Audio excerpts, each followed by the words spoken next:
Tēnā te mihi nui, kia koutou. Welcome to Community Governance Aotearoa. We've got our table talk session on for you. You can see two lovely, well, three people if you include myself, but two lovely people with us today who are going to lead us on this very tricky, often tense, stressful kind of event, which is yearly, chairing a successful AGM. So before I introduce our two lovely governance leaders though, just like to welcome you to Table Talks. We're just going to wait a couple of minutes as people are joining us. And as you do, we are recording the session and we often do put the video out, so those that, in case you miss it, and also in a podcast kind of format, so audio format for you. We will take a little bit of time, just as everyone's joining, if you would like. We're going to ask you to, if you've got any pātai or questions, to put it in the chat function. There's going to be lots of time to ask questions. So we're going to run today's session as Table Talks. It's really designed to be a longer practical session that we can explore key topics of governance. So it's a really great opportunity to ask those kind of questions that you really want answers to. And if you're unsure, this is the place to ask it. So if you don't mind, you could put in where you're zooming in from today around Aotearoa, maybe the organisation that you serve. Let's see if you can just use the chat function to the side.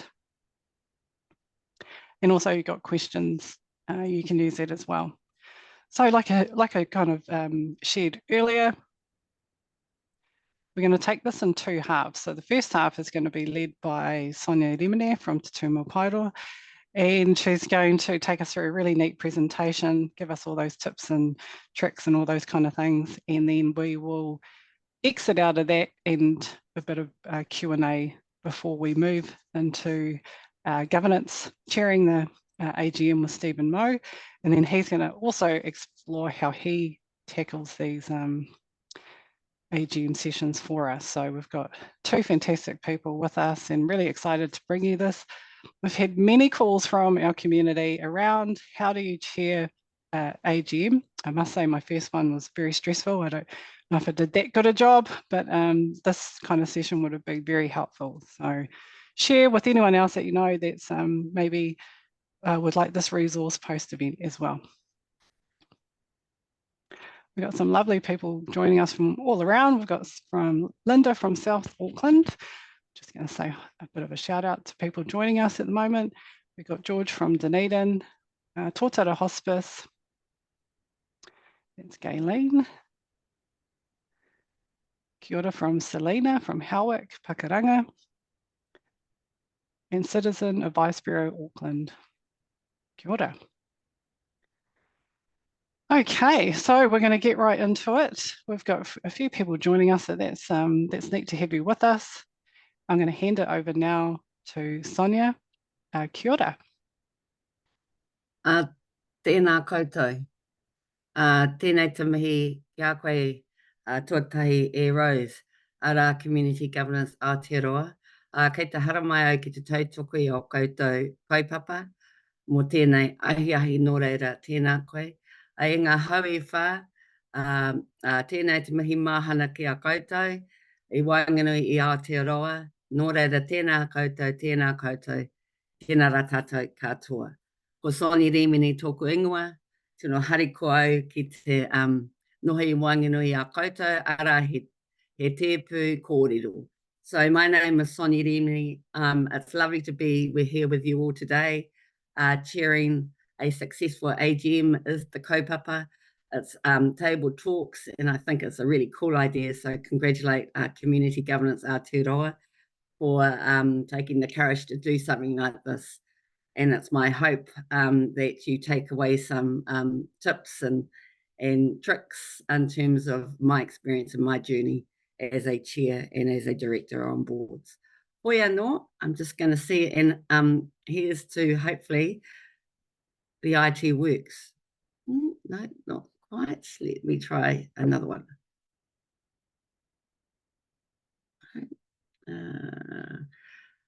Okay. The IT is not working, so I'm going to Oh, try this one. Ka puta. No, we go, aroha mai. So we're going to start off with a karakia. And the image here is one of my marae at Pukaha, which is located in Wairarapa. So me inoi tātou. Mā te kōrero ka mōhio. Mā te mōhio ka marama. Mā te marama ka mātau. Mā te mātau ka orai. Te iwi haumia hui e. Tāe ki. And I thought this was an appropriate karakia for us here today at Table Talks, and the meaning is there. I'm going to read through it. Through discussion, we learn.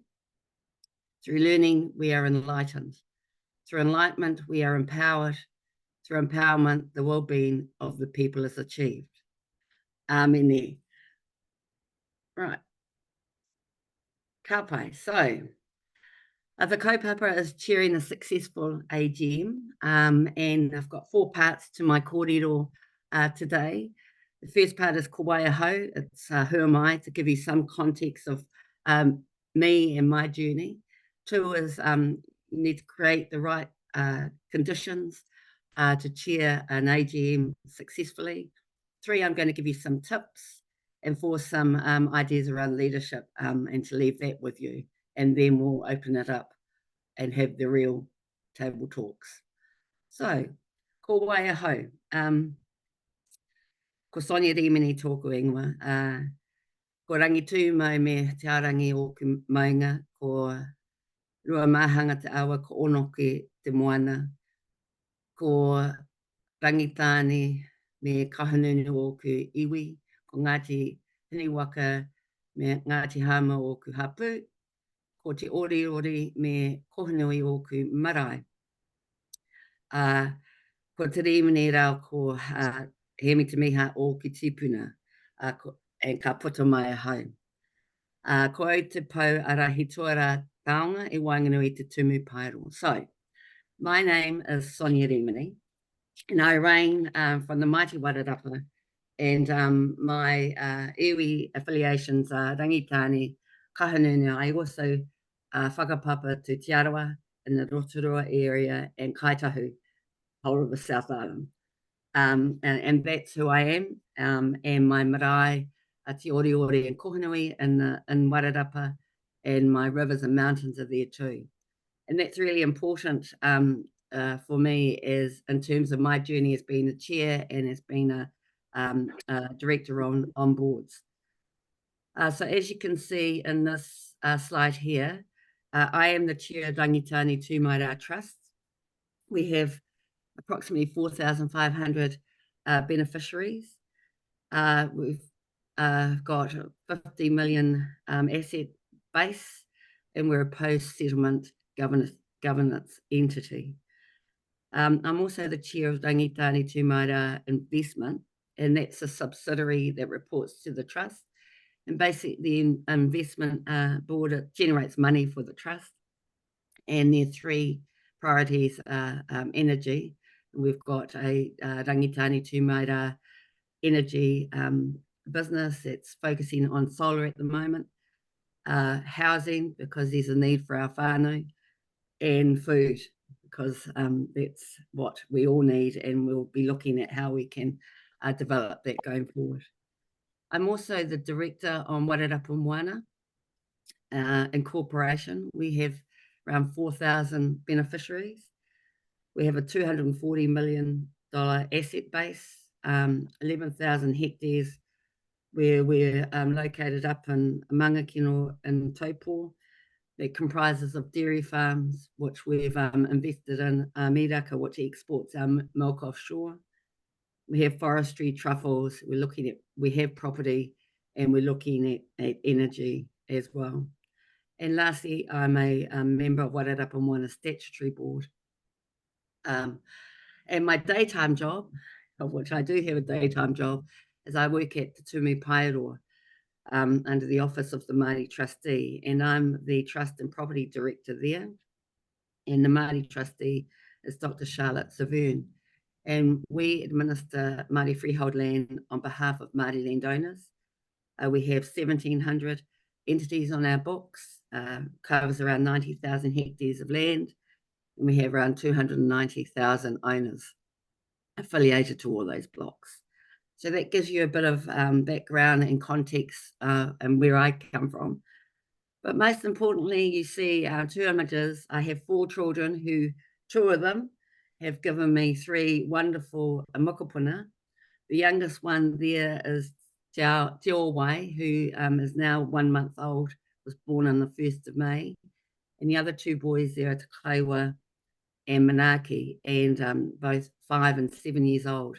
And I guess what drives me as being the chair and the director on the boards that I'm particularly affiliated to is about these mokopuna, and it's building a foundation, an economic, social, cultural and environmental platform for them to flourish in the future.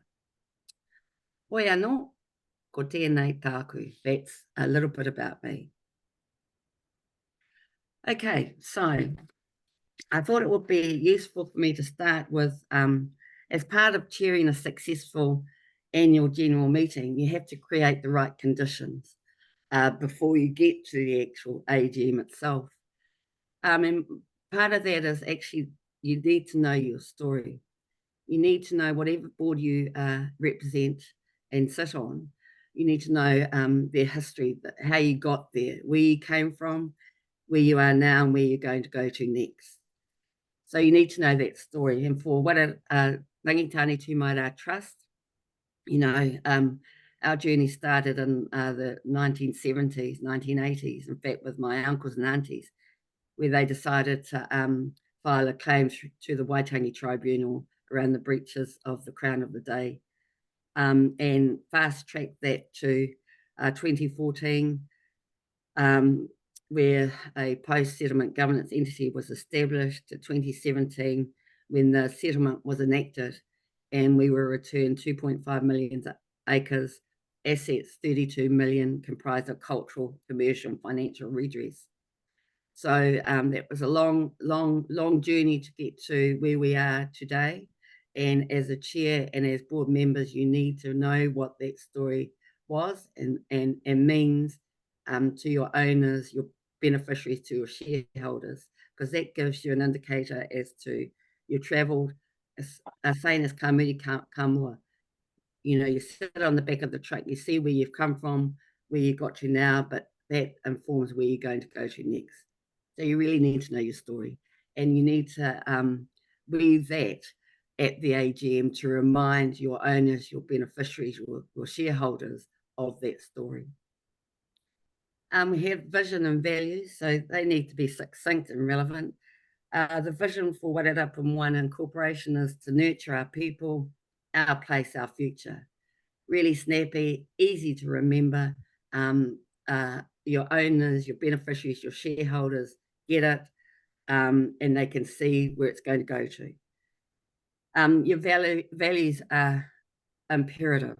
For Te Tumu Paeroa, where I work, they are manaakitanga, kotahitanga, tōtika mana.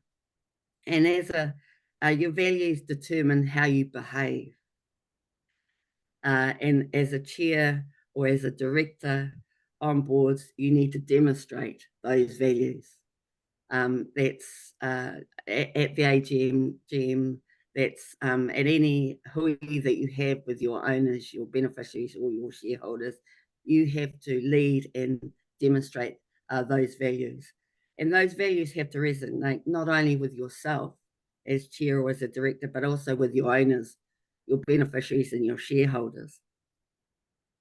Strategy on a page, well, you know, the strategy has to make sense. And, you know, reading it on one page helps.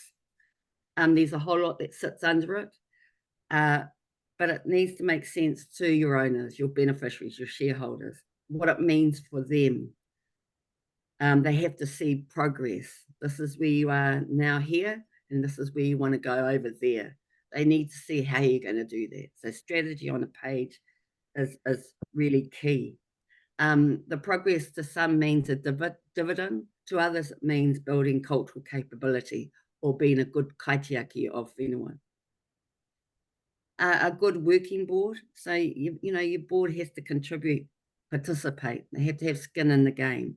And as a chair, you have to weave their strengths together to operate well as governors. So you have to have a good working board. And lastly, you need to know who your audience is.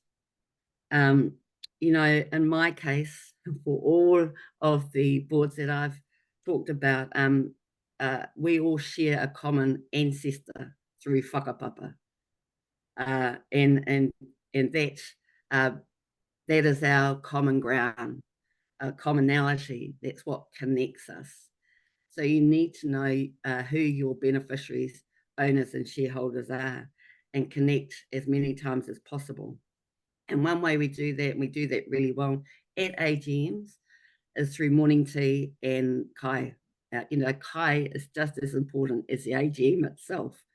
And that's the time for you as a chair or you as a director to be visible, to connect or reconnect, to listen, to talk, to be available, to be accessible.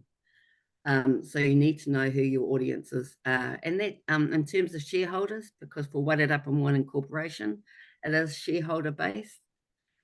You have those who've got more shares and those who've got less shares. Doesn't mean you don't talk to those who've got less shares any less. You need to connect with them all. Of course, you have your agitators, those ones who will always complain. And if you don't know them, you'll know them at the AGM. So you need to know them preferably before you get to the AGM. You need to meet with them directly, listen to them, let them vent, and be mindful of the values and how you conduct yourself. For Tumu Paeroa, where I work, we have up to 400 meeting of owners in 1 year. And as part of keeping our kaimahi, those who present, our facilitators, as well as the owners who attend, we do de-escalation training to mitigate those agitators that may come and for one reason or another, have something that they really feel important that they need to talk about. It may be off the radar. You need to be able to facilitate in such a way that you can de-escalate it to bring them back to a point where we can move forward. And you're always going to have agitators, I call them. So as part of your planning, you need to identify the issues that may get raised and try and mitigate them preferably before the AGM, but know how to manage them at the AGM as well. On the other side of agitators, you have champions. And you need to identify those champions amongst your owners, your beneficiaries, and your shareholders, and use that ripple pool effect so you get others to canvass issues or projects or decisions on your behalf. And there's one of our champions for Wairarapa Incorporation. That was Kim Workman. It was part of celebrating his success, but also our success. He was a director, in fact, a chair, I think, on Wairarapa Moana Ki Pauakani in the early stages of our development.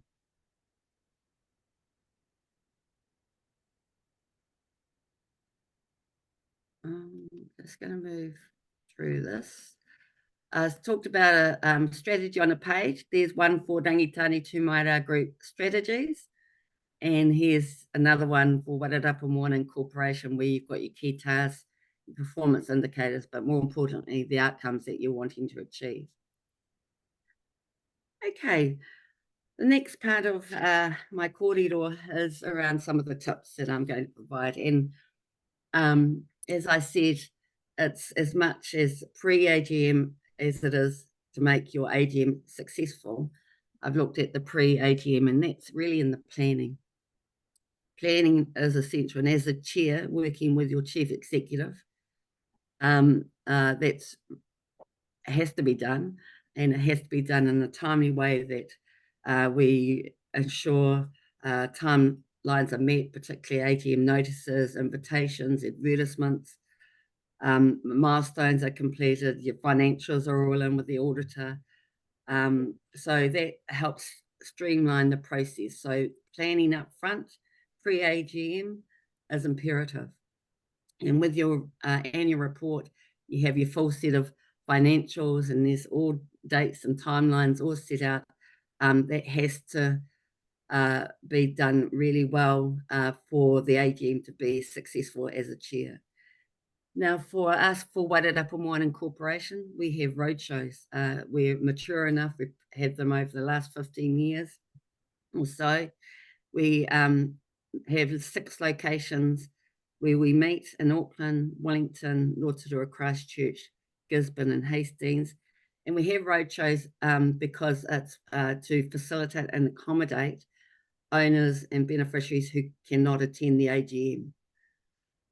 And this is quite a useful exercise, one, because we can we have a debrief, but it gives us insights in the mood of our owners and our beneficiaries in terms of some of the questions that we may get raised at the AGM.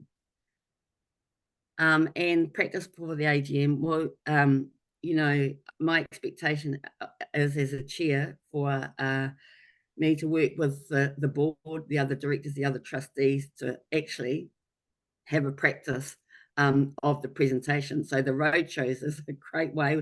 We meet before the roadshows, we go through our presentation, we look at our annual report, and we practice. Now, I sit on 2 boards. One, Rangitani Tumaira Trust, I'm the chair and I have a deputy chair. For the AGM last year, between us both, we facilitated the AGM. So we still shared that with our trustees, the team, the board, but we facilitated from end to end that AGM. For Wairarapa Moana Corporation, I'm not the chair. I'm one of the directors, and how we operate that board is the chair facilitates end to end, but delegates the directors to provide parts of the agenda items. Right, so and that has worked for Wairarapa Moana Corporation because they're more mature than we are with Rangitani Tumaira Trust. Rangitani Tumaira Trust, that will happen eventually. We're still young in our development and in our growth. So for Wairarapa Moana Corporation, myself as a director will present the strategy and the vision and remind our owners and beneficiaries of where we've come from, who we are, what our plan is looking forward, what our values are, and then other directors will do other parts of the presentation. So that's, you know, there's no one way for an AGM. But ultimately, it's important that everyone knows what their role is for the AGM, and the way we deliver the information to our owners, shareholders and beneficiaries is important. So we practice it, we rehearse it for the roadshows, and we then debrief, prepare for the AGM, and we rehearse it again because we twink it slightly, having listened to our owners and beneficiaries on the roadshows. So the information that we provide to the owners, to the shareholders, to the beneficiaries is given in such a way that it needs to tell a story. So at the AGM, have karakia at the start and we have karakia at the end. Now, karakia for us is very important. One, because most of our owners, our beneficiaries come from across Aotearoa, and some of them come the night before, and we accommodate that. So once they get to the meeting, it's from 10 till 2, 3 o'clock. You know, karakia brings us together, brings us as one, enables us to be in our space and place as Rangitani Tumaira Trust, and enables us time to reflect over the year, because it's an annual general meeting. So karakia works for us, and it's just a great tool, part of our tikanga, that enables everyone to, one, they've read their, or they may have read their annual report. The hope is that they have, but they're ready to listen, absorb, reflect, and ask questions at the actual general meeting itself. So karakia. And an agenda must have a clear one, of course. And for the way that we run our hui, you have the annual report, and then you have your PowerPoint presentation, what you're actually going to deliver to your owners or your beneficiaries or shareholders. So the presentation will follow sort of the same outline of the annual report. Annual report gives a little bit more detail, but the presenter and myself as chair needs to provide the information in such a way that it tells a story that is engaging. So you must have good sound, clear visuals, icebreakers, and we've in the past used live stream now, given some of our owners live offshore. An example of an icebreaker for us for Rangi Tūmaira Trust was we sponsored a kapahaka group at a significant amount of money for to attend Matatini, which is a national kapahaka, the cream of the cream arts. And in exchange for that sponsorship, we asked them to write us a song about us. Sorry, it's for Warerapu Moana, about the Warerapu Moana, the lake itself, and a haka. So they did that. And as part of the AGM last year, halfway through, when we thought it was the right time, we had an icebreaker, and we got them to come in, kapahaka group to come in, and everyone got stood up and they taught us our waiata. Great icebreaker. Great way to connect everyone to why we're there. And that's a good example of an icebreaker. And of course, you demonstrate your values.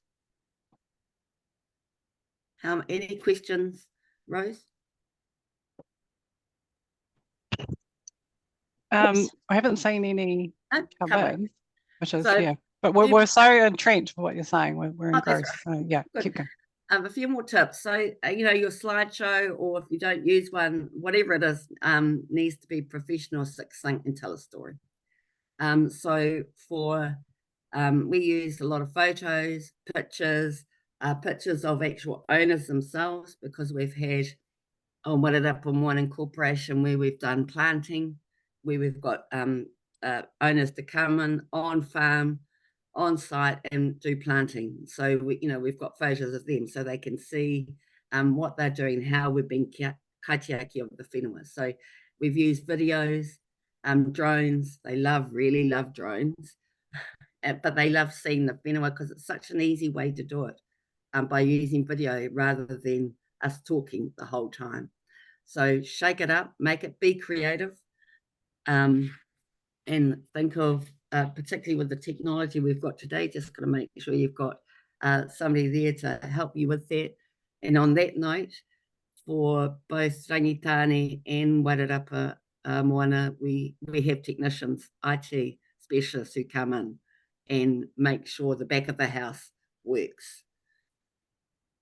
Second tip is you need to know your trust order, constitutional trustee, whatever it is, you'll all have one. And that's basically your Bible. It sets out the rules by which you have to follow. And it's a legal document that sets out the powers and duties of you as trustees. So to ensure that we comply with the trust order to do our job, you have to have one at the AGM. I think I've seen one board and they didn't have it there, and no one, and we had a fluster. So because owners may ask, and actually they need to make us accountable. So know your trust order.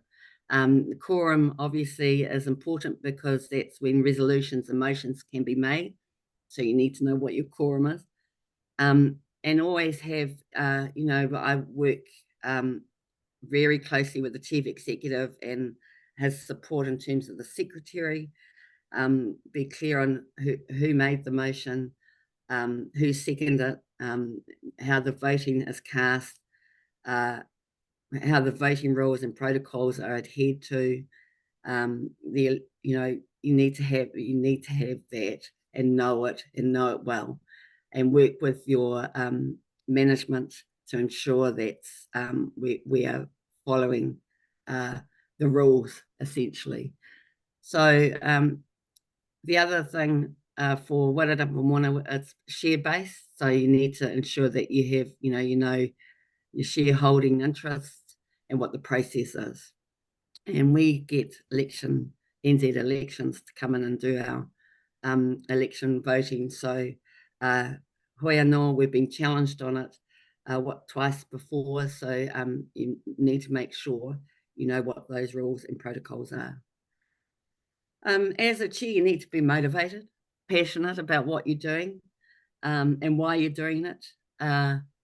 You need to celebrate the wins, but also be upfront if the forecasts aren't good, and have a good rationale to tell your owners, your beneficiaries, and your shareholders.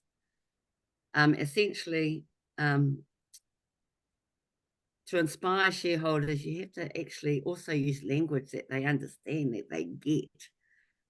So, for your CFO and accounting who breaks down the financials, they have to break it down so it's easy speak. Anyone can understand it. Anticipate questions and allow for that time for questions.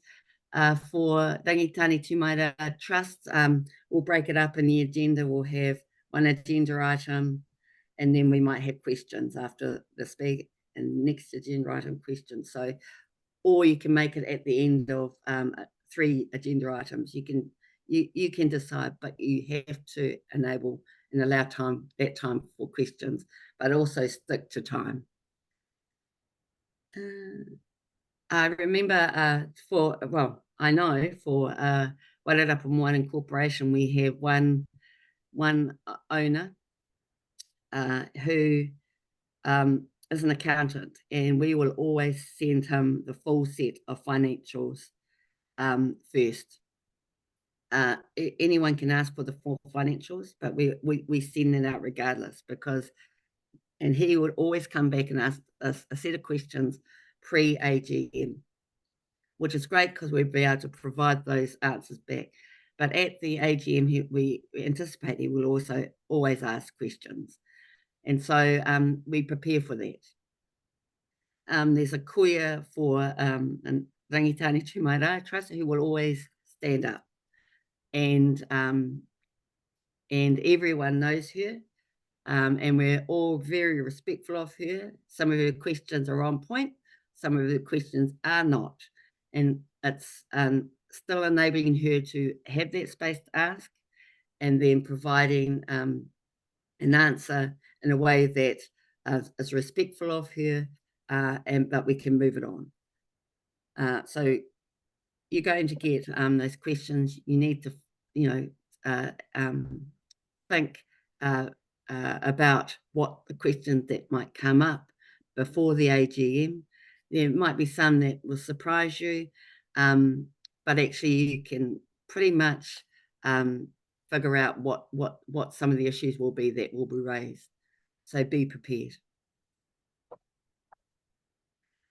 So, good governance, essentially, it's work as one. And the chair's responsibility is to ensure that you need to act in the best interest of all beneficiaries, owners, shareholders.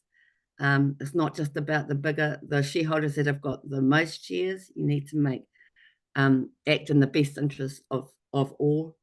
You need to make well-informed decisions, do your due diligence, and you need to know where to go to for support. You just don't need to have to do it all alone, and you bring in experts as and when you need them. I put a resource available from Tumu Paeroa. It's Tutiaki. It's online that you can go to. It provides governance modules. It's an online learning resource around governance. It's got 9 critical components of good governance with videos and sort of interactive activities you can do. And lastly, I'm going to leave you with some leadership whakaaro. This is Ta Mason Jury, who's well known in the health sector, a well-known kaumātua amongst iwi Māori, a well-known leader at Rangatira. And these are just some of the things he said in 2014 that I think are still are relevant. Good leaders are servants of their people. Bad leaders make their people become servants. Good leaders realise the dream and aspirations of their followers. Bad leaders are more interested in their own dreams. Good leaders explore the future so that their followers can move with the times. Bad leaders resist change and cling to the past. So in summary, to chair a successful AGM, you need to do pre-AGM work, AGM tips that I've provided you with, and Steve will provide you with more. You need to make sure you're accountable because you are serving the people. And you need to make decisions in the best interests of all owners, shareholders, or beneficiaries. Koe anō, koina tāku kōrero, and look forward to any questions, any observations or experiences that you have that you can bring to the table. Nō reira, tēnā tātou. Tēnā te mahi nui ki koe, Sonya. That was a fabulous presentation, and it was. I'm just going to share some of my observations before we get into some parto. So there's some questions coming in, and I welcome you to put some in the chat as well as we go, but a little bit of time. So very experienced, Sonya, and I'm sure you've dealt with lots of, agitators and people that kind of get up and I've done lots of community work too, and you always get one or two, but I find that they generally there's some truth to what they're kind of saying, because there is stuff going on. So there is a question in there about how do you deal with those agitators in the hui, but I would think, and it'd be good to get your insights on this. The conversation needs to be had before we get there, right? It does.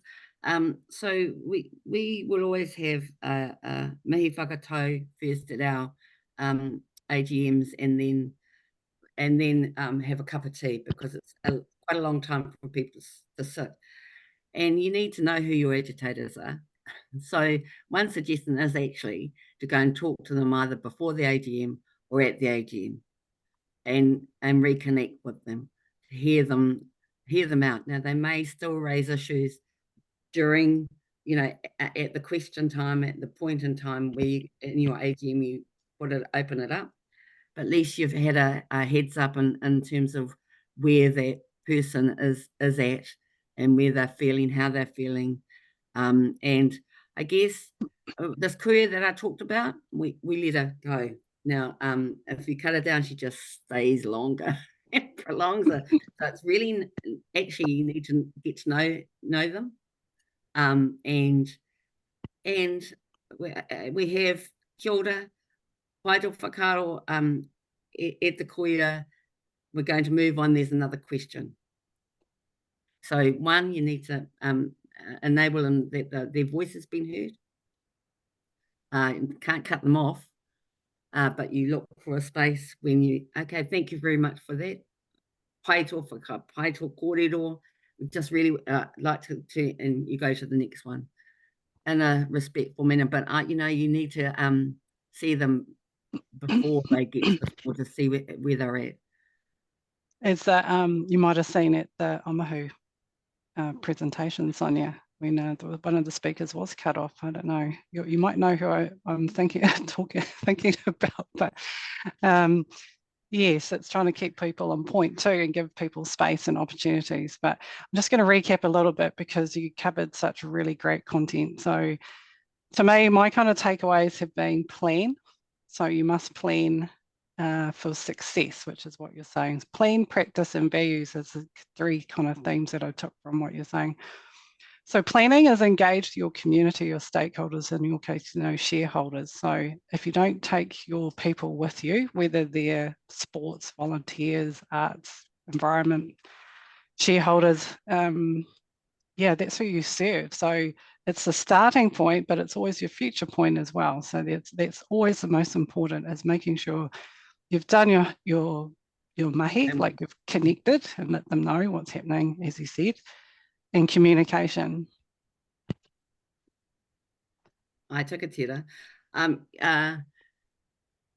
We get the best turnout for Wairarapa Morning Corporation when we take them back to Mangakino, because that's where the asset is. We got moved from Wairarapa up to Mangakino.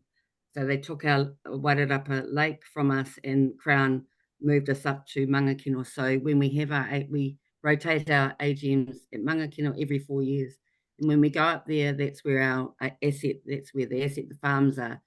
And when they actually step onto the whenua, and they can see where the money's been invested, in the farms, in the forestry and truffles, and where we're planting to, our waterways, to make sure that, it's not running off into the waterways in terms of our cows.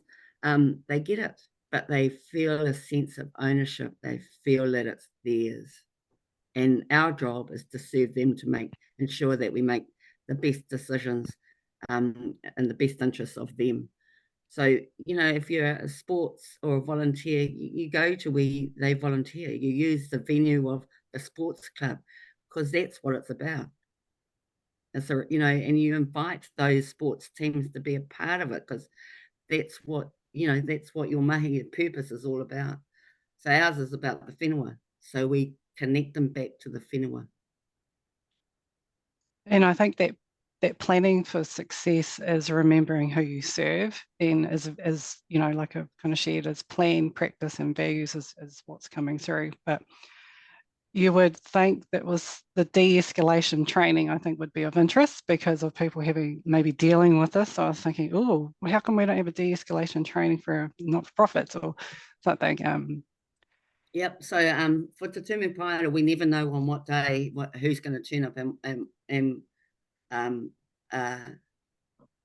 how it's going to go. So to ensure that our kaimai, so we plan for the exit out, how to get out of the building. But hopefully you don't get to that stage. So we provide, and as facilitators of people, and particularly ones who are emotional and connected to whenua, you have to manage that on any given day. So it's how well you facilitate and navigate that. And we just provided more tools to our people who do facilitate on a daily basis of, because no one situation is the same, how to de-escalate that to mitigate the agitators. Yes, So and you can shut down the meeting. Yes, and it's ultimately part of addressing, if you haven't, when it gets to that kind of stage, it means that you maybe haven't invested as much as you could have into allaying some of the concerns or what they're kind of wanting to address. So there's a little bit more in that planning and making sure that you engage to try and get the questions that they might need. It's something that you talked about in practice, so the practicality of running an AGM and being in a visual format, slides, videos, visuals, it's very important. Back to whenua and land and association for what you're doing and why you're trying to do it. So that's, and what you're achieving is really important. There's something I just wanted to touch on is online voting. How have you dealt with, say, if you've got shareholders overseas or voting, what kind of tools have you used to manage this process? Well, that's not my department, but seriously, leave it up to the tech. NZ election do that all for us. So it's independent. Okay. So that keeps us safe. So we have postal votes, but online voting. So they will do that for us. And we just need to my role as the chair is to make sure that we follow the rules. Good process. And the process is followed. And we've been, we've had owners, beneficiaries that haven't taken us, take us to court on the voting, and so they lost, We learnt from it. And we're very clear as the board made the decision that if any the shareholders do that again, actually they have to pay their own legal costs. It's the first and the last time that us as a board, we paid for the legal costs. Most of the other shareholders weren't happy about that, but we were very clear in our communications pointers so that we followed process. Yeah, and that is so important, like coming down to your trust deed, your rules about how you govern, and that's really your guiding to leading out on AGM, because yeah, if you get challenged, you can say, well, at least you can refer it back to your trust deed.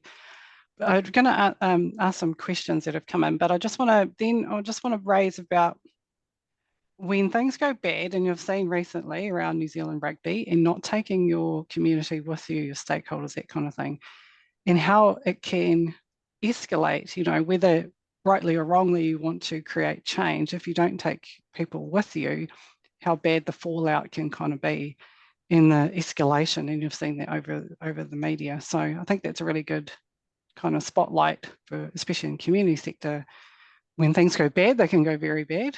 So like you're saying, plan, practice, and values. But just coming back to the values, it is around the where you're from. I was hearing and where you're going, in a lot around mana and integrity. So any other, I can see that you've highlighted Kim Workman, and I know his work, and also Mason Jury, so very familiar. So we'll share some of those because they've both got some fantastic resources. Is that your guiding principles when you're kind of, as a chair, and you're very successful in your governance roles? Have you let in on their kind of like facade or how they approach principles? It's how I'd like to be treated is how I would treat them. So, we're here to serve them.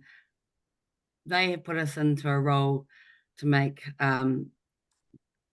decisions that will benefit them as owners or shareholders or beneficiaries. And so I've used all those three terms because all of you will use them in different ways.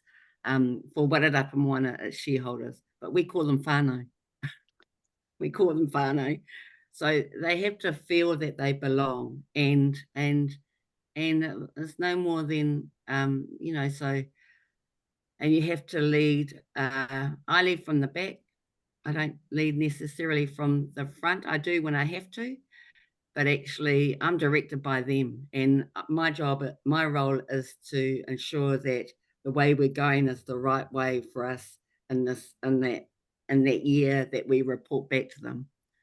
And one of those, good leaders explore the future so that the followers can move with the times. Well, with AI and technology, I need to now, pivot and be agile enough with the board that I have got in terms of ensuring that we're going to be ahead of the game. Because, for Rangitane Tumaira Trust, we had a 130-year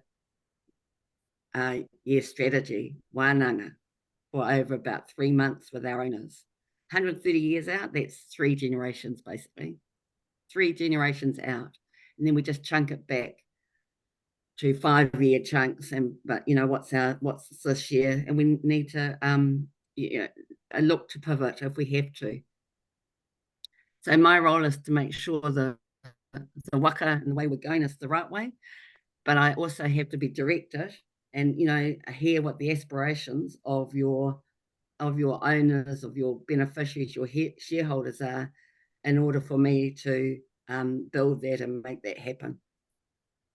Yeah, and especially you're put on the spot, aren't you, when we've had Cyclone Gabrielle or environmental impacts, cost of living crisis, all compounds, and then there's so much pressure on. So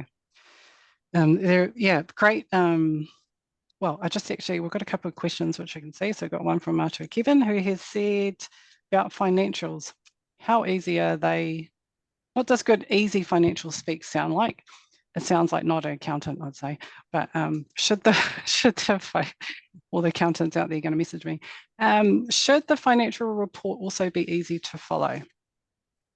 We have to, in our annual report, the financials, and then you've got your full set. But in order to present them, and usually we'll have our CFO present the finance, and they have to be able to, unless we've got a board member who can break it down and make me understand. If I get it, doesn't mean somebody else doesn't gets it. So it has to be communicated in such a way that they can see what comes in, what goes out, where the money's gone in terms of investment and why, what we can control and what we can't in terms of the market. So, and for One Incorporated, we've got somebody who's great, can put a chart up and then talk to it in a way that people can resonate and understand it. But for One, we have that person, an accountant, who would have asked 10 or 15 questions prior to the AGM, but then asked some more. So they all looked to him to ask the questions. But at the end of the day, we still need to tell the story. And that's not an accounting language, layman's language. Yeah, and I like what you said as well, which was be honest and upfront. So if situations change or there's been some impact, just say it, because then everyone gets what's happened and why. So okay, I'll just have a quick check, but I don't think we've got just some feedback in general around thank you for the idea about the icebreakers to get engagement, and heaps of comments about how great your presentation has been, Sonya. So any other part-I questions that we've got? Got a few more minutes with Sonya.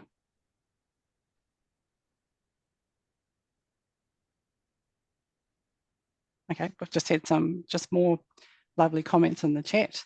But what we think, I might just leave some parting words over to you, Sonya, but I would like to share your last slide with the 3 points from Mason Drury. I thought those were the best. So I think that would be neat to share out post-event as well, and a bit of a recap. People might want to see some of those the people that you mentioned, like Kim Weckman, Mason Drury, and some of the links also to the videos, which you can access around good governance on Tumu Paeroa. So those links also have been shared. Would you like just the last couple of things from you, Sonya, before we're going to have a quick 5-minute break, and then we're going to kick off with Stephen. Look, it's a tough job. Yeah. Being a chair. So be prepared. I get inspired by others who are my mentors, and never second guess yourself, but do your homework. You've got to do, you need to step up and you need to lead in a way that you feel comfortable to give confidence to those who you serve. So kia kaha. And if you don't know, you have to say, I don't know, but I will find out for you and send you that information directly.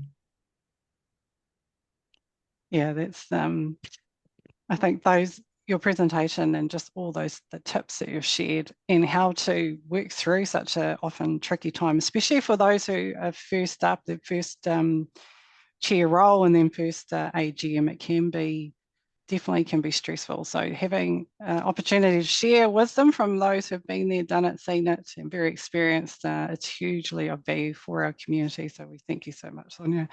Thank you for all your resources and your wisdom in this space, and we'll connect with you soon. So have a good flight. I think you're off somewhere a bit later, which is going to stick around. Okay, folks, well, what we're going to do is, because we've got Stephen coming up and he has also got lots to share with us and insights into chairing an AGM, we're just going to take a quick break. For those of you who are staying with us on the call, you can shoot off and get another coffee or cup of tea, and then we'll join back just around 1 o'clock. So just a couple of minutes.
Okay, looks like people are still grabbing their cup of tea or coffee. I think we've got a few videos off, so we'll just have a little pause.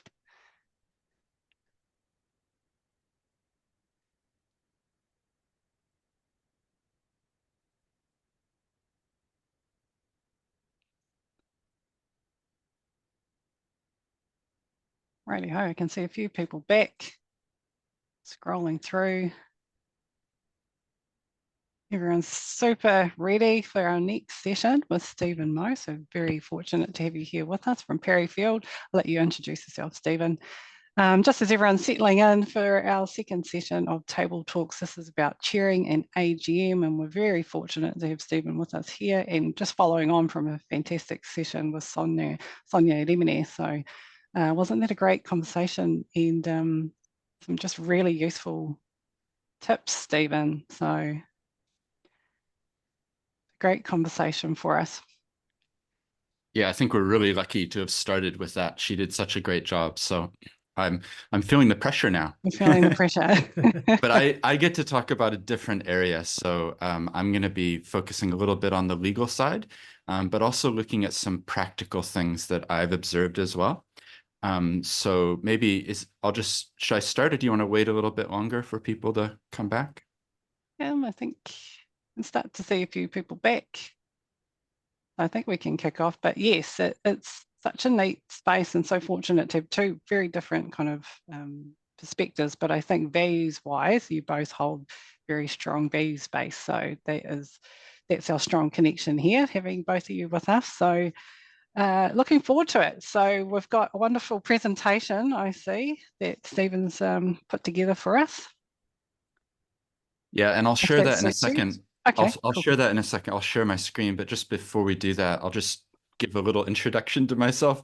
I really love the idea that we can get to know each other through these sessions as well, because one of the things that it can feel a little bit isolated and you can feel a little bit lonely, particularly if you're the chair of an organization and it feels like, well, who do I ask the question of? So I think it's really good to realize, and that's what I love about what community governance Aotearoa brings, is it's actually a place to connect, to meet other people, to realize that you're not on your own, that other people probably have the same questions and are going through the same things. So just to introduce myself, I always feel like I should explain a little bit about my own accent. So I do have an accent, and that's because my whakapapa comes from America. Although if you went back further, it would be to Norway and to England, as well as some other European countries. But Mo is actually a Norwegian name. So that's my background. But we moved to New Zealand in 1983. So I've called Aotearoa home basically my whole life. We moved here when I was 7 years old, grew up on the banks of the Waitaki River down in Otago, and then moved to Christchurch, Otatahi, 1989. So I went to high school here. I went to university, Canterbury University, and then I worked for a big law firm in Wellington. So I've been practicing as a lawyer since 2001, which means I've seen a lot of different organizations and lots of different things. Was in Wellington for 3 years at a law firm called Russell McVeigh, and then left New Zealand and moved to London and was based there for 3 years. Then I moved to Tokyo for 4 years, and then I moved to Sydney for 4 years. So kind of doing things in that sort of time period. But guess what? I've got 4 children, and they came home singing the Australian national anthem. So what do you do if that happens? It's time to come back to your true home. So this is where I feel most comfortable. I'm based in Otatahi, but definitely have a practice, which means I'm supporting people all across the country. Wellington next week, Auckland the week after. So really enjoy that because I get to see such a diverse range of people. So yeah, and my area is really focusing on charities, and I call them for-purpose organizations.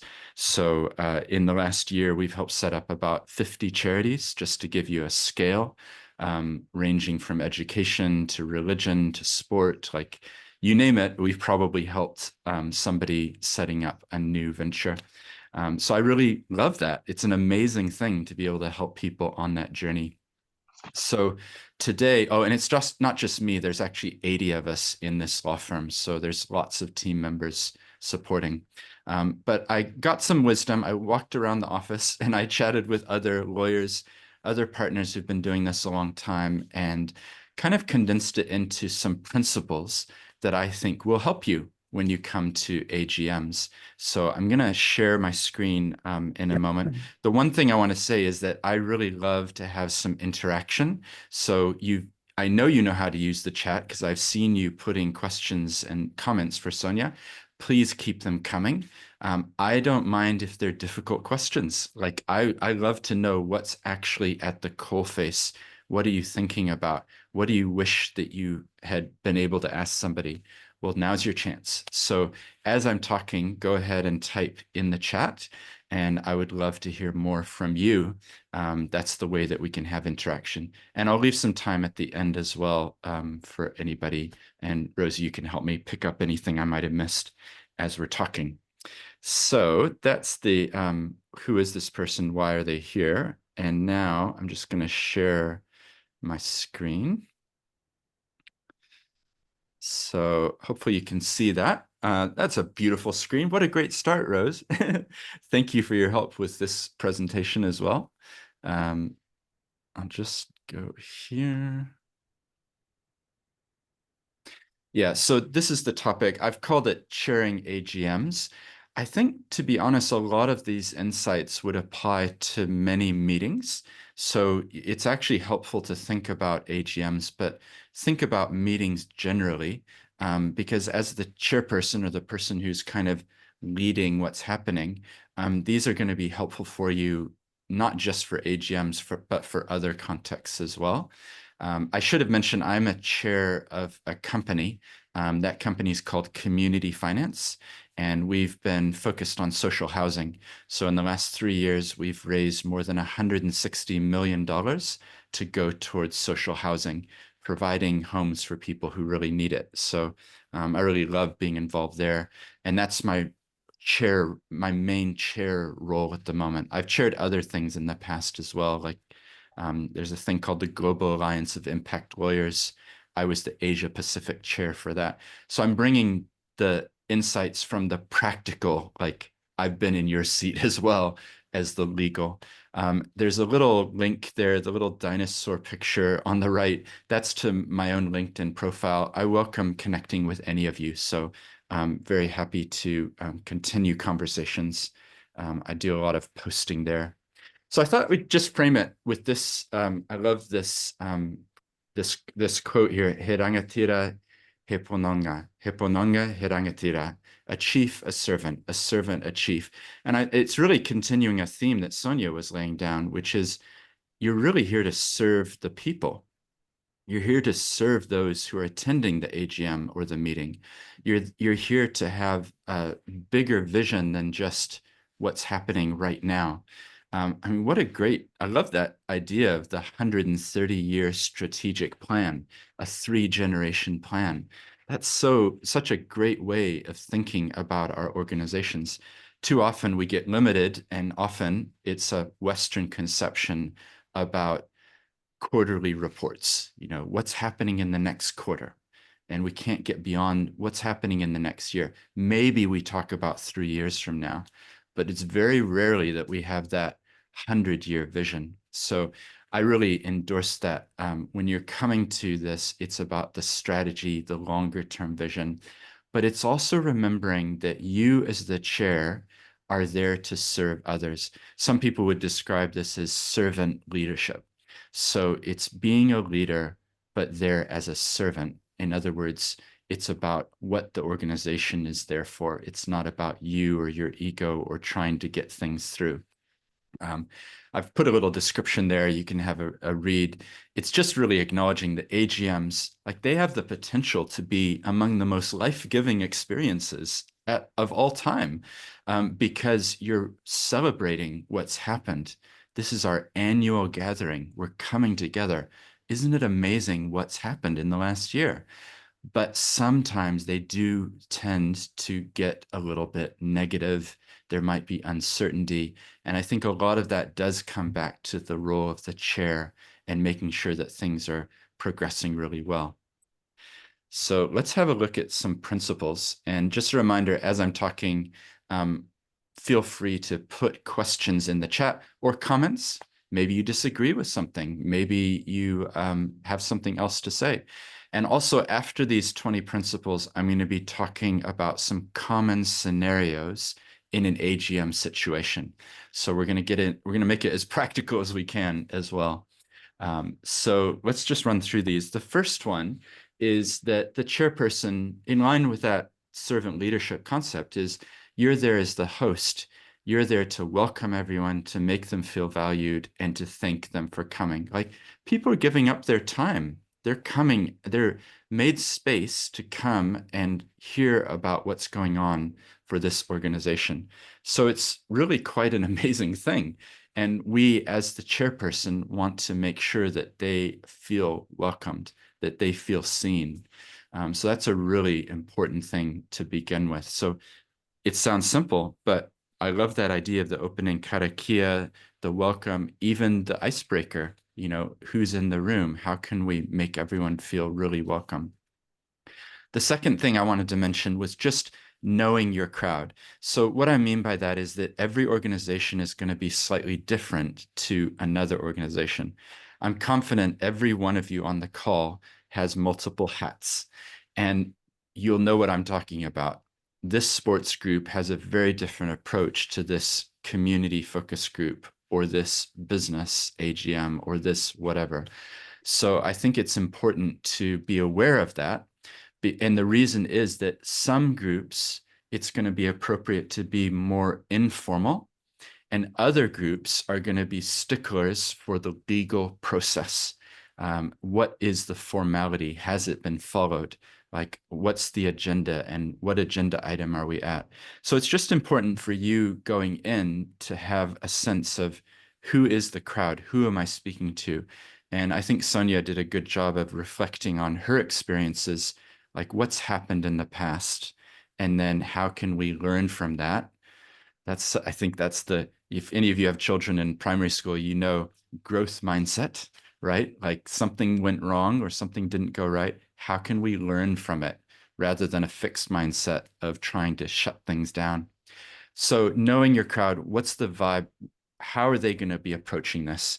And it might be different for different individuals. I think that's a theme that will probably come through, is that some people will be much more black letter mentality. We have to follow the process, and others will be less formal. The third thing I think is really important. This is a principle for all meetings, not just AGMs. Circulating any papers well beforehand so that they can be taken as read. So people are bringing their questions rather than sitting there in the meeting. That happens all the time. I'm sure you have had that as well in board meetings or things. People are reading at the meeting. The only advice I can give you as the chair is to make sure that they have the content beforehand if possible, so that they are able to come with their questions. The fourth one sounds simple, but actually it's worth spending time on: setting a really clear agenda.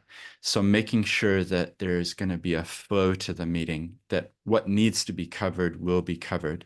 The worst meetings don't have agendas, and agendas is like a signpost. You know, we've done this, now we're going on to this, now we're going on to this. And if you don't have a clear agenda, then you're going to get bogged down, and it's going to be unclear for people where it is that you're headed. The fifth one, keep the meeting flowing. Like, it might be a debatable point that comes up and everybody's having input, but at some point you're going to have to keep the meeting flowing, which leads into the sixth one. Everyone is busy, respecting their time, keeping it efficient. I think acknowledging people, thanking them for their contribution, but then being able to move on or ask for other people to share.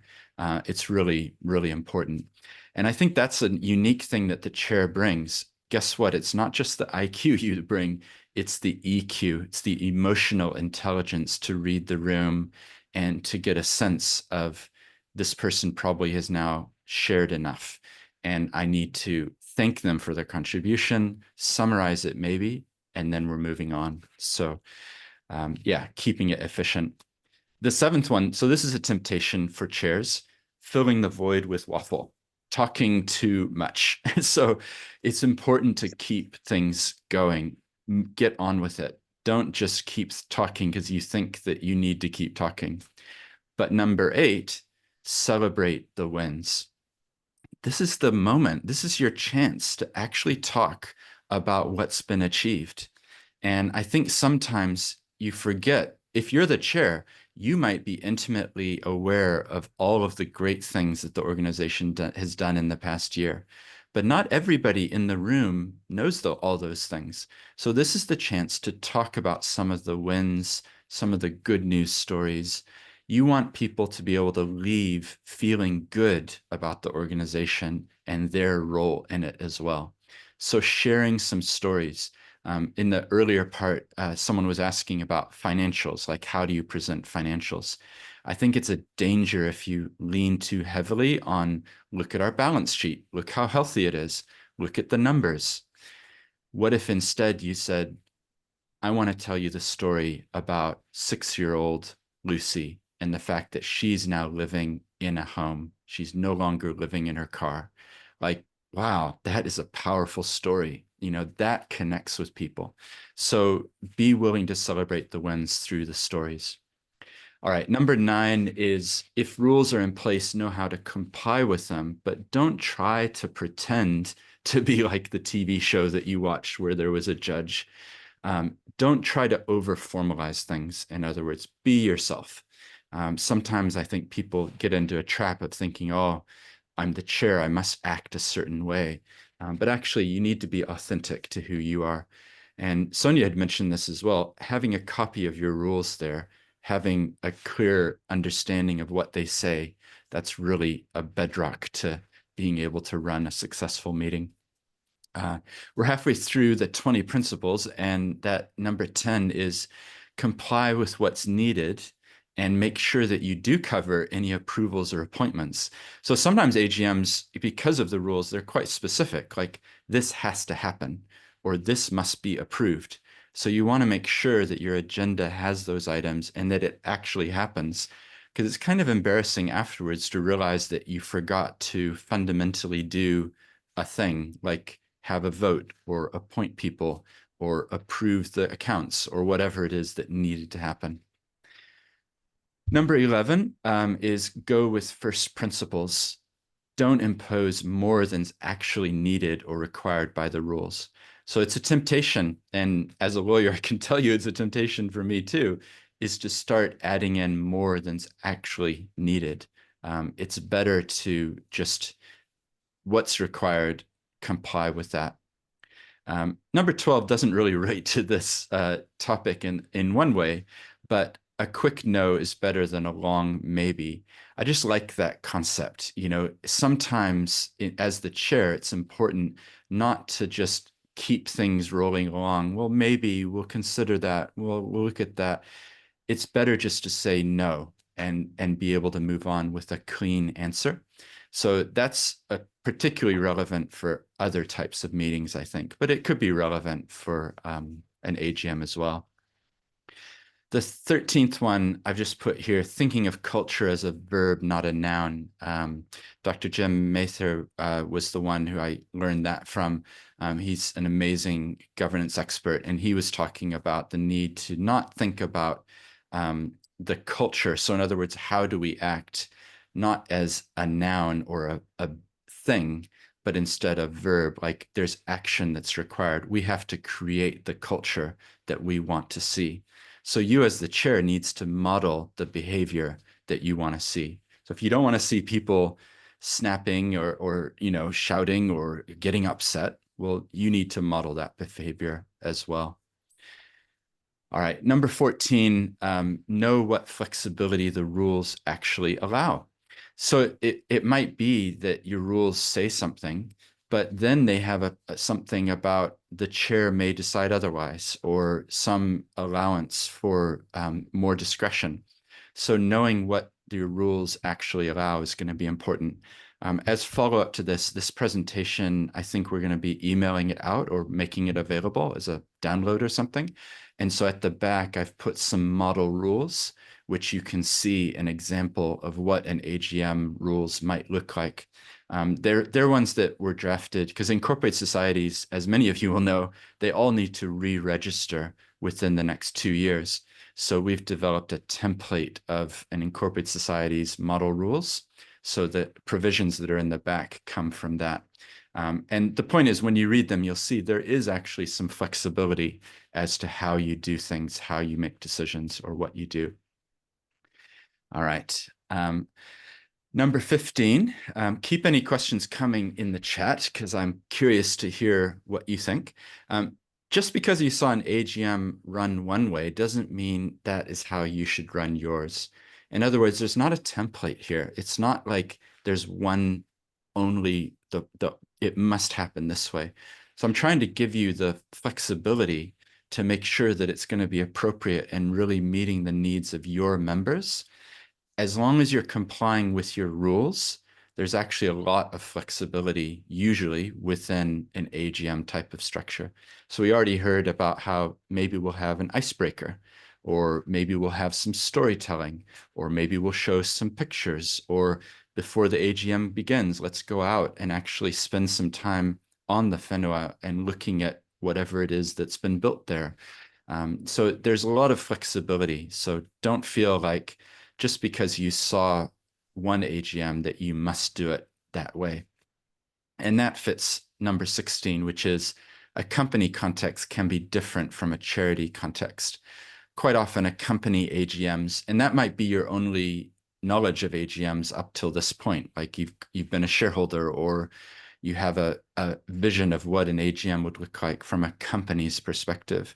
But that is often very different to a charity context. So don't try to pigeonhole who you are and the amazing diversity and stories and the impact that you're having. Don't try to fit it within a box of this is how AGMs run for companies or in a corporate context. So therefore we should do it that way. Number 17 of our items is verbally signaling which agenda item is being discussed. So I think this is important, just so everybody's clear. You might have it like on a PowerPoint or something on a slide projected, or have a handout that you're saying, okay, we're now moving on to this next item, item number 7, or what have we got there? We move to agenda item 4, the financial report. So that would be a way that you could make sure that everybody's following along. Yeah, consider how much time you've allocated. That's actually a good practice for any meeting, is to think about the agenda and potentially put in square brackets, 5 minutes, 10 minutes, 15 minutes, 1 hour, whatever it is, because it might be that if you don't have that, people assume that they can just keep going forever. And it's actually helpful to say, we're going to have 15 minutes to talk about this, or as this example, we have 5 minutes left for this item. So these are very practical tips, but I think that's really where most value can be added. Number 19, and we're nearly done with these principles, is be ready to step in if comments or behavior are off topic or inappropriate. So this can be helpful, even if you just write it on a piece of paper. You know, what are some responses that you might need to pull out? And I gave some examples there. Thank you for your comments. In the interest of time, let's move on to our next question or our next speaker. So it's acknowledging them and then being able to move on. It's really important. And sometimes you're going to get difficult things. People are going to get very upset, and you need to be able to have a way to handle that. If things got really upset, you might need to say, we're going to have a recess. We're going to have a break. Everyone, let's just come back in 5 minutes and then go and actually talk with the person who's being disruptive, or try to come up with a constructive way forward. Usually what I find is that it's important for the chair to call us back to the ultimate reason that we're here. And that ultimate reason usually is advancing a purpose. So the charity, if it's a charity or the business, we're here ultimately because we care about children. And that's why we set up this preschool. So we're here at the AGM ultimately in service of the children. So in our comments, let's remember that our purpose is always to respect each other and to consider what would be in the best interests of our movement. Our purpose is helping the children to learn more. So centering people back to a common goal or a common purpose can be really helpful to get everybody aligned back. Why are we here? Number 20, this is the final one of the principles. This is just as some follow-up. We did a paper on chairing the board, and that is on a page, we called it the Governance Essentials page. And that might be something that would be helpful for you to have a look at. It's more, not so much the AGM, it's more about just board meetings in general. I did a talk for a community group out in Selwyn here in Canterbury, and that was the paper that resulted. So goes into more detail on some of these things. So those are some of the principles that I wanted to discuss. And I'm just going to put in the chat the link to that. So Emily's just said, where can the paper be found, please? So just put that in there. Just before I turn to the things that might go wrong, I wanted to, in a way, echo what Sonya was saying, that we have to remember the longer term vision of why we're here. I'm just going to do that with a visual cue. So this here, I don't know if anybody will recognize it or has been to the place that this comes from. It's from Spain, and it's part of the Sagrada Familia, which is a church which is being built there in Barcelona. So the story that goes with this is not part of the church. It's a little item from the souvenir shop.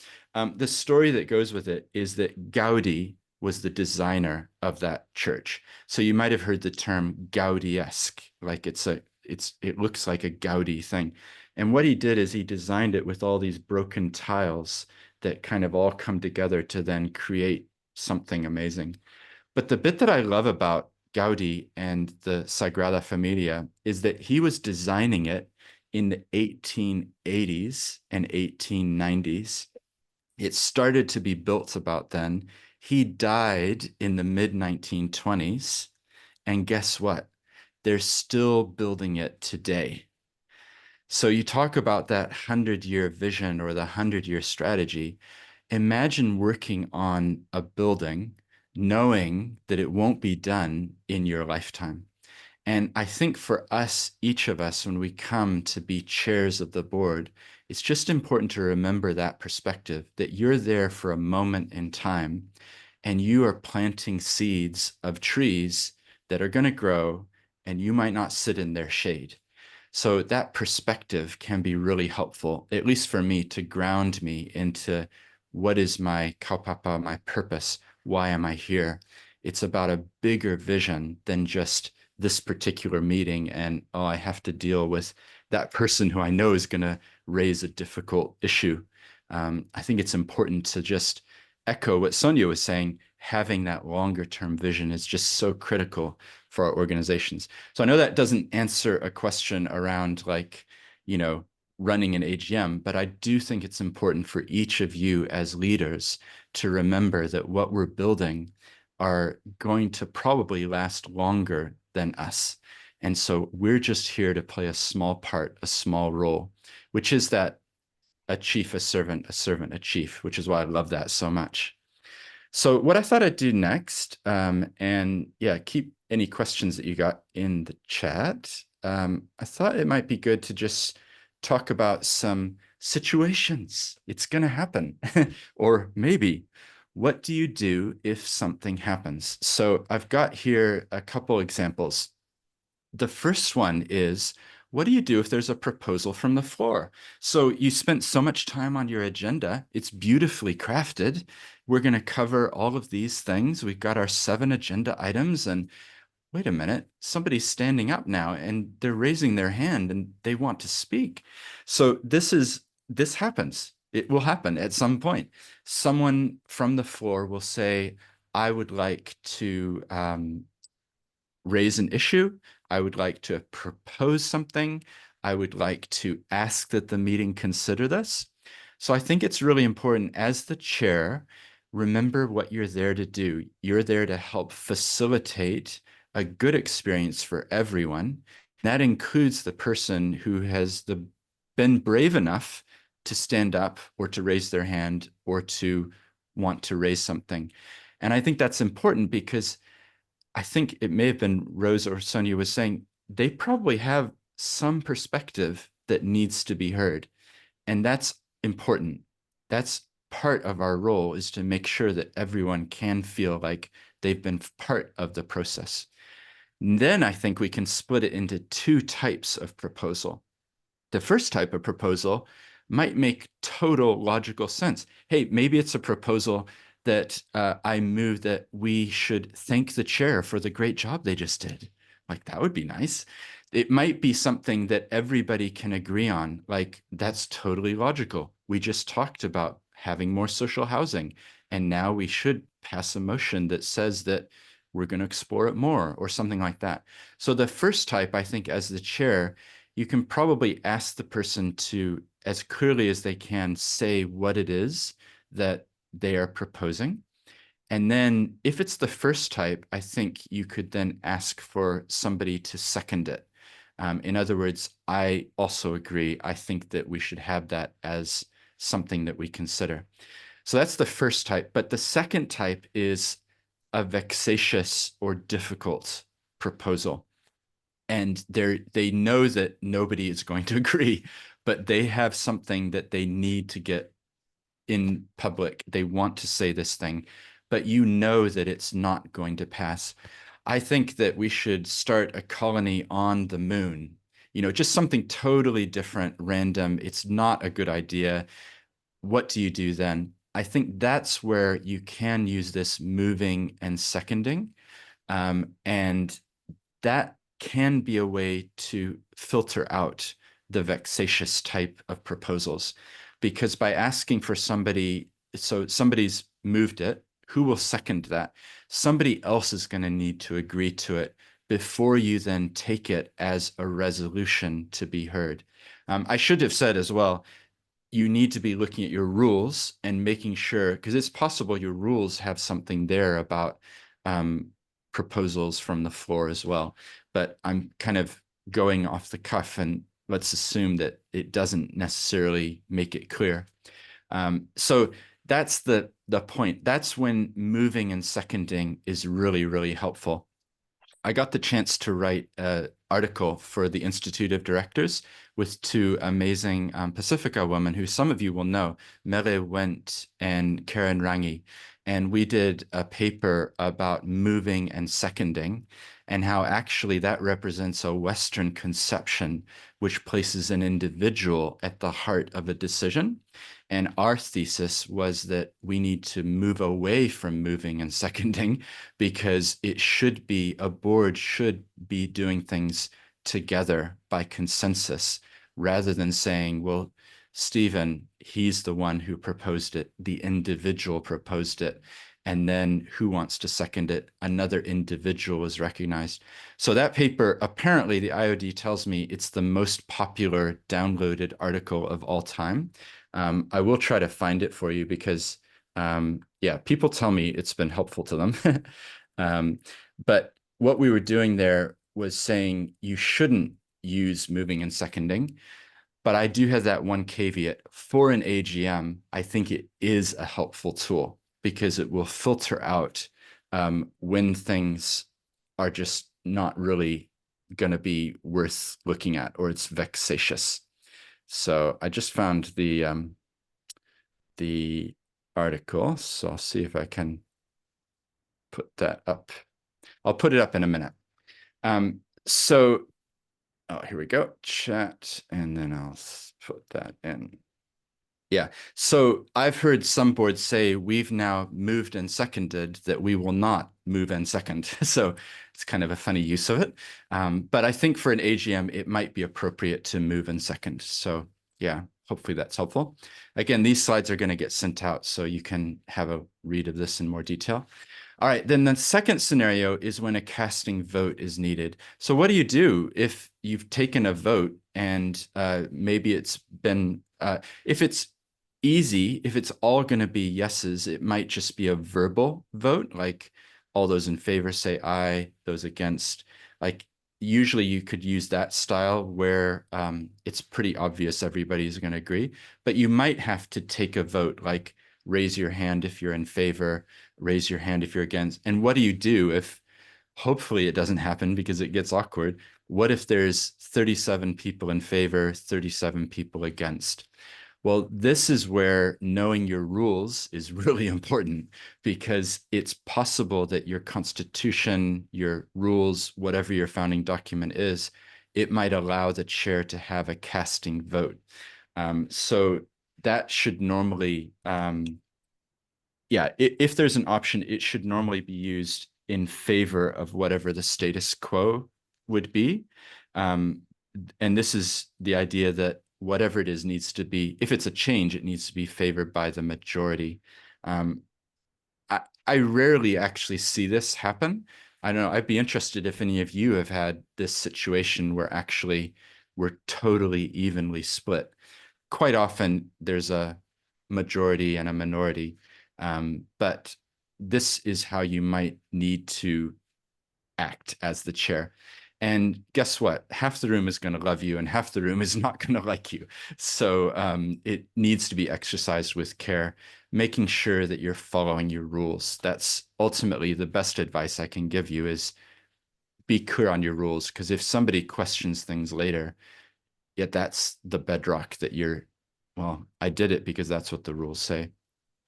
The other thing here I thought was important to mention, there's just a bullet at the end, being clear about who is a member and who has a basic, who has the right to vote. So this is particularly important for those of you who are incorporated societies, because as you'll probably know, there may be classes of member.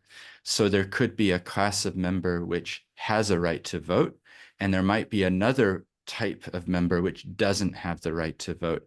I particularly see that where there's kind of aligned groups. So your kaupapa, your purpose is about helping support a particular type of community. And so the people who can vote are this type of member. And then there might be aligned people who are members, but not voting members. So we're thrown back on what Sonya was very good at emphasizing: know your rules. What do they say? And that's really going to be important. And when I was preparing for this, I got some insight from Jen Butler. She is supporting many boards, and she just had a tip. I put it in here that it's actually, I thought it was really good. So when you're planning your AGMs, actually immediately after your AGM, take a stock take right then. It's fresh. Everybody knows how it went, and ask people, like, what can we learn from that? Growth mindset, you know, how can we improve? So spending even 5 or 10 minutes at the end of your AGM reflecting, and then that will help you 12 months later when you've kind of forgotten what it was that you decided or was important. So we're going to jump over to some questions, if there are any, in a second. These are the example provisions. So this is for an incorporated society, and the numbering is a bit off because it would just be part of a rule. So it's not actually number 1. It's usually number 13. You know, it's like in the middle of your document. But this is talking about general meetings. So it talks about how meetings are conducted. It then talks about annual general meetings.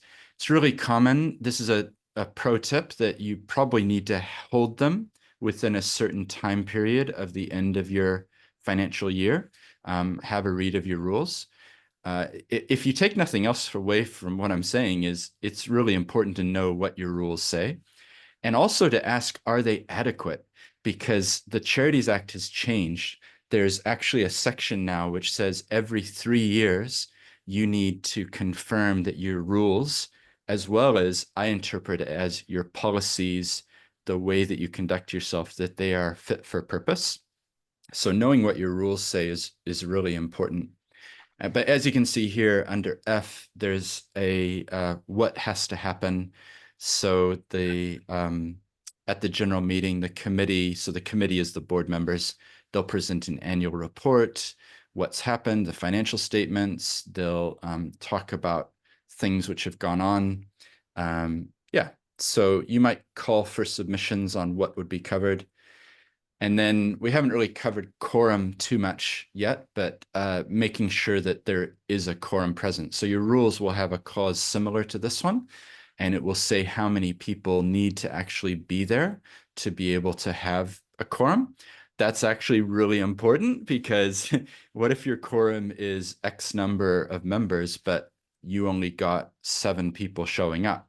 That means that you don't have a quorum to be able to conduct the AGM. So I know this happens quite often with incorporated societies, where you end up having to ring around and saying, can you be there? Can you show up? We need to get the numbers to the right quorum level, which maybe is a question. Have we got the right figure in our rules? Like, should we modify our rules to actually reflect what we do? I also think it's a question to say, should we be an incorporated society? Some of you are incorporated societies, but you would be better served being charitable trusts or another legal entity type that doesn't actually have this system of annual general meetings and quorums. So yeah, that's thrown in as a side note, but worth considering as well. Oops. So yeah, and then the voting itself, there will usually be a provision saying how members vote. In there you can see, and in the event of a tied vote, the person chairing the general meeting in accordance with clause 10.3 will have a casting vote. So that's possible. This particular rules, just to note, it doesn't provide for proxy votes, but it's definitely possible to have proxy votes. So that's where people, if your rules allow it, that's where people would say, well, I can't attend the meeting, or I can't be there for whatever reason, but I appoint this person to be my proxy. They will vote for me. And usually they will put the proxy vote in the hands of the chairperson, because that's quite simple. But again, look at your rules and see what it says. Yeah. So just as I finish up, Rose, I wanted to highlight, I do a podcast for the IOD called Board Matters. That's the one on the right. I've interviewed 20 different directors about governance, and they're short 10 to 15-minute episodes. And then Seed's podcast is my labor of love. That one has 394 interviews with inspiring people. So I've talked just recently with Tatipene O'Regan, finding out about his life, but actually asking him not about treaty settlements, but asking him about his grandparents, who shaped you, who influenced you to become the person that you have become. So people tell me it's helpful, it's interesting. The latest one was with Neil Yeremia, who founded Black Grace Dance Company. So we talk about that as a charity, how it operates, the role of art and dance in commenting on society. So I thought I'd mention it. And then we've got heaps of free resources as well. Some of these are actually on the Community Governance Aotearoa site, the ones in the middle, Charities Health Check. So those are all downloads as well. So plenty of resources, information. Happy to connect with people and answer other questions outside of the scope of this session. So thanks for letting me share, and I'm going to stop sharing now. And I'm going to put in there the chat. I just put the Incorporated Societies Information Hub. So that's something that I'd mentioned. Nice. So we'll just, that was really insightful, Stephen. So I just want to touch on a couple of things that you have also said, and just before we bring Sonya back on too, I just want to share some of the often calls that I get from our community as well. But so your 20 principles, so that's fantastic. We're going to share out, I think, the slides. Sonya's all good with that too. We'll put her presentation up. all of the articles, and anyone that signed up today you'll get the video. We also have a community governance podcast, so this video gets turned into audio, and also the links and everything, and it's in the resource. So I'll put everything that's there into our resource hub. Some of the ones that I liked, one that stood out for me on your 20 principles was number 12, which was a quick no is better than a long maybe. So I'm definitely all for the no. Sometimes it's just very succinct and means that you can move on without, some of the other ones that you had in there was a bit of the waffle. And I think those are really helpful, and there was heaps in there as well. So really useful for our community. There's a couple other questions that we'll get to too. A lot of it too is around, you're talking about signals. So giving time, like 15 minutes to discuss this item, 5 minutes, we're going to, call a vote, that kind of thing. And some of the technical aspects does come back to our trust deeds and our rules and our constitution. So we get lots of calls, and I'm often talking to our community about this. Some of the queries I have had have been about minute taking of the previous meeting, then approved at the AGM. It sounds like an easy thing, but it's often not, because also if we have high turnover and we have a lot of new chairs in, it's what to do with the previous minute, when to approve them, and then those minutes going to the next one. So that was something I wanted to raise with you. If any thoughts on that, and proxy voting, which is, I also think we're very fortunate, community governance. We are a charitable trust. We don't have to have AGM and membership, but I've also been a chair of incorporated societies and branches and AGMs, and the quorum number, it's a real tricky one, because sometimes we've set it years prior, and now we can't fill a room with 30 people for quorum. So there's a question in the chat around what to do with that without it costing a lot of money. Do you have to go get it legally sorted out, especially if we don't have a lot of money, that we can update our constitution and rules? So just three things that I kind of would share with you, Stephen. That's great. Often get asked. So. Yeah, and I can just say I just love the format that we've got here, like just the interaction and being able to see these questions in the chat. And thank you for summarizing some of those thoughts. I think with the minutes, one of the things that I would encourage people to remember is that minutes, I think for any meeting, they shouldn't be too detailed. I know that sounds odd, like it's not a transcript. And particularly with technology these days, you can get the AI to record every word that was said, but actually minutes, and I'm thinking of any meeting, like for board meetings as well, there's a temptation to say, Stephen said this, Rose responded with this, Sonya said this, Jane said that, and it becomes too much information. So that's just one encouragement I would have. And the filter that I use when preparing minutes is 5 years from now, will we remember what was done? What you're trying to do is write your minutes so that in, what would that be? What year are we again? 2029. Will we be able to tell what was discussed in our board meetings or at the AGMs? And then I guess it's a case of being as accurate as you can and summarizing what was discussed. The most important thing is being clear about the decisions that were taken. So that's one way where the chair probably does have a role to play, which is if somebody has a proposal, getting it articulated very clearly, what is it that we're actually passing? And that could become relevant later if somebody questions and says, well, at the AGM, you said that you were going to explore transitioning from an incorporated society to becoming a charitable trust.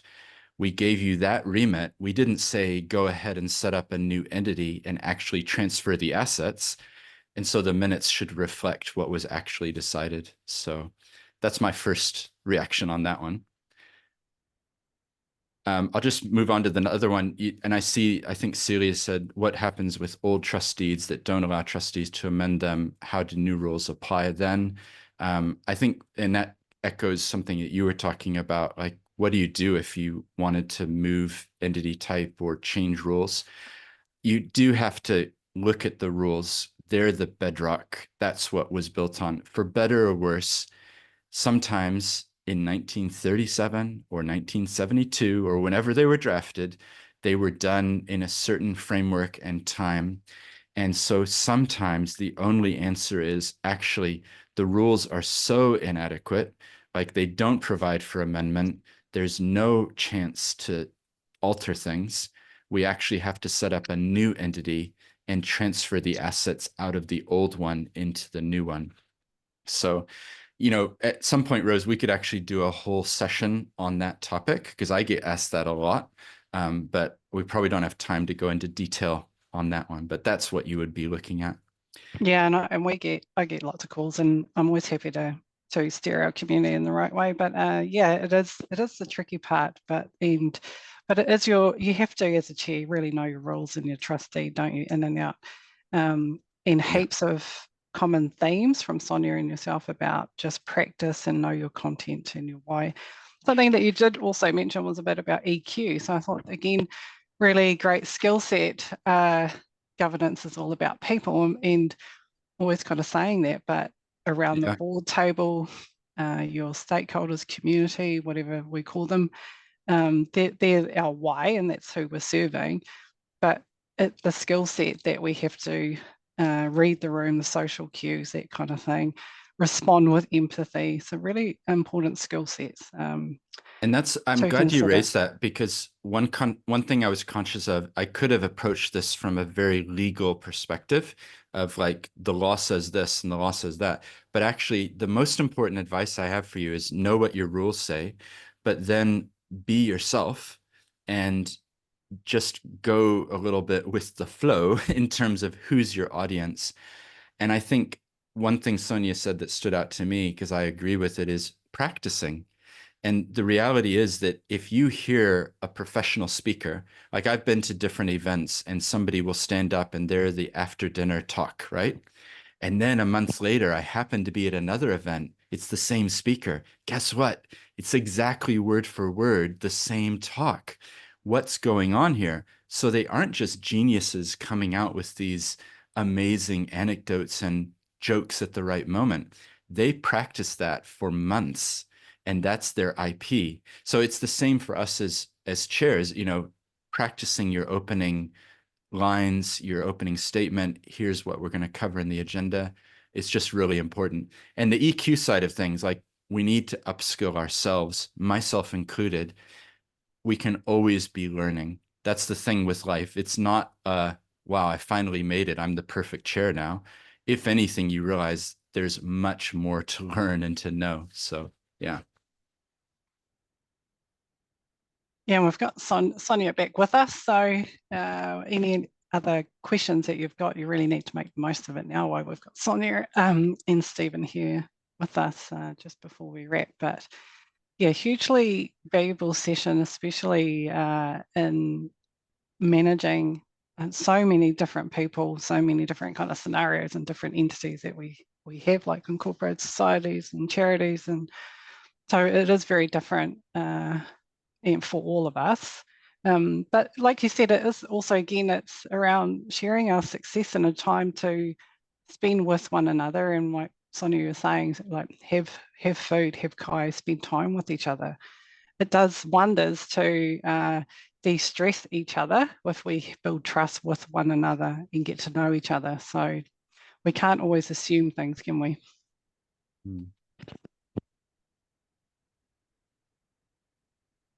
See if we've missed any other questions. I don't think we have. There's been a huge amount of information that we've had today about chairing an AGM, and like a kind of shared table talks is designed to get into the practicalities of it, but still really informal and conversational, because that's how our community kind of rolls at Community Governance Aotearoa. So really pleased with having you both, because you bring such huge insight into sometimes a scary kind of, especially for our first timers, like can be quite off-putting if you are taking up the role as chair.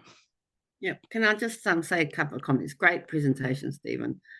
Great takeaways, practical takeaways. That minutes, you move in your second. So I tried that because I went to the IOD training as well. Right, I'm going to try. And it was really uncomfortable for the other directors, but we got there. The other thing was a board director can never abstain. Our people put us there for a reason, and that is to make decisions, whether it's no or yes. And abstain is just, if they abstain, they shouldn't be on the board. So that's another takeaway for me. The other thing was somebody, I can't remember who, but asked, "Oh, can you use humour?" Absolutely. We're only human. So, where it's appropriate, when look, and it just creates engagement, better engagement. And in terms of time, absolutely, how I conduct and it gets better and then it slips. Even at board meetings, use time. And the one thing, we always start off at the AGMs with our strategy, our values, our vision, and that's what you should start off with at your board meetings, your quarterly board meetings or monthly board meetings, or how you start off there, and you allocate. The minutes come last, the financials come last. Actually, it's about the strategy. Where are you at? Do we need to slightly change the keel of the boat, because we've got to keep up? So that's where you got to invest your time, and that's where you start off at the AGM, and that's where you look back to know where you are now to go forward. So yeah, that's great. That's great advice, because it is around future state. We've always got to be future thinking and risk and all that kind of thing.